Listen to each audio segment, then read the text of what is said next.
ҷеми флай эмомалӣ раҳмонро таҳдид кард. дар тоҷикистон 5 муассисаи таълимии русӣ ифтитоҳ мешавад.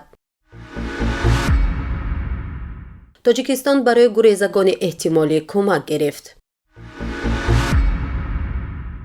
ҷеми флай, президенти радиои Аврупои озод Радио Озодӣ, дар номае ба раис ҷумҳури Тоҷикистон Эмомалӣ Раҳмон аз мавҷи нави озору азият ва талошҳо барои монеагузорӣ ба кори хабарнигорони Радио Озодӣ эътироз баён кард. Тавре Радио Озодӣ иттилоъ медиҳад, ин паём имрӯз 31 август ба дастгоҳи раёсати ҷумҳурии Тоҷикистон расонида шудааст.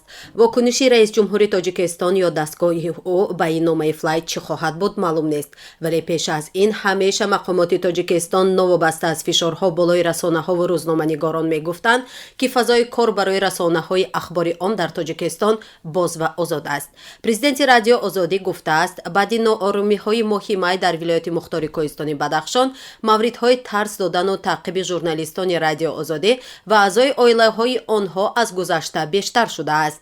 Аъзои оилаҳои хабарнигорон мавриди ҳамла қарор гирифта, дастгоҳҳои кори онҳо мусодира шудааст ва мақомот барои таҳқиқ ё ба ҷавобгарӣ кашидани омилони ин ҳодисаҳо ҳеҷ майле нишон намедиҳанд.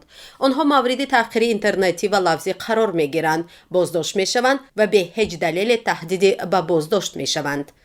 Флай гуфтааст, шеваи саркӯбгарона зидди Радио Озодӣ, хабарнигорон ва аъзои оилаи онҳо ғайриқобили қабул ва комилан хилофи изҳороти қаблии Эмомалӣ Раҳмон ва ҳукумат барои пуштибонии Тоҷикистон аз озодии матбуот аст. раҳбари кулли Радио Озодӣ аз мулоқоташ бо Эмомалӣ Раҳмон ёдовар шуда гуфтааст, ҳамон гуна ки соли 2019 дар мулоқоти Цюрих гуфта будам, Радио Озодӣ пойбанди меъёрҳои баландтарини рӯзноманигорӣ аст ва ба хотири таҳдидҳову озори ҳукумат ба ин меъёрҳо хиёнат намекунад. шумо он замон аз кори Радио Озодӣ изҳори сипос карда гуфта будед, хоҳони дар Тоҷикистон мондани Радио Озодӣ мебошед. дар 5 шаҳри Тоҷикистон Душанбе, Хуҷанд, Кӯлоб, Бохтар ва Турсунзода мактабҳо сохта шудаанд, то забон ва фарҳанги русиро дар Тоҷикистон таблиғ кунанд. онҳо бо асбобҳои замонавии таълим муҷаҳҳаз карда мешаванд. дар ҳар як синф панелҳои интерактивии дорои интернет, минбарҳои корӣ барои омӯзгорон гузошта мешаванд. ҳар яке аз 5 мактаби русӣ барои 1224 хонанда дар як баст пешбинӣ шудааст. қарор аст дар муассисаҳои таълимӣ 5 синфӣ аз синфҳои 1 то 9 ва 3 синфӣ аз 10 то 11 ташкил карда шавад. дарс дар ин муассисаҳои таълимӣ пурра бо забони русӣ ба роҳ монда мешавад. ифтитоҳи ин муассисаи таълимӣ рӯзҳои наздик дар назар аст.